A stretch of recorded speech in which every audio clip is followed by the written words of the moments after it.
सर्वप्रथम सर्वांना रामकृष्ण हरी। आज आपण उपवासाचे आप्पे कसे बनवायचे ते बघणार आहोत। तर या ठिकाणी एका मिक्सरच्या भांड्यामध्ये मी भिजवून घेतलेला 2 वाटी साबुदाणा घेतलेला आहे।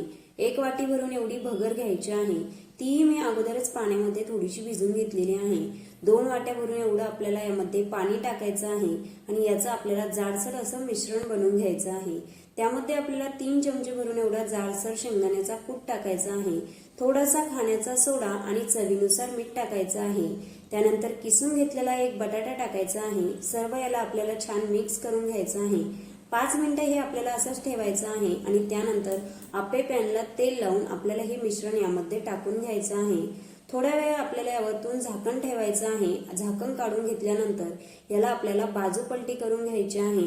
मस्त वरतून थोडंसं तेल टाकून आपल्याला दोन्ही बाजूने मस्त लालसर होईपर्यंत हे आप्पे आपल्याला भाजून घ्यायचे आहे। खूप छान असे हे आप्पे तयार होतात। अगदी वरतून कडक आणि आतमधून नरम असे आप्पे तयार होतात।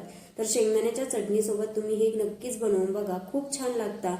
तर रेसिपी आवडली तर लाईक, शेअर आणि सबस्क्राईब करायला विसरू नका। Bye bye.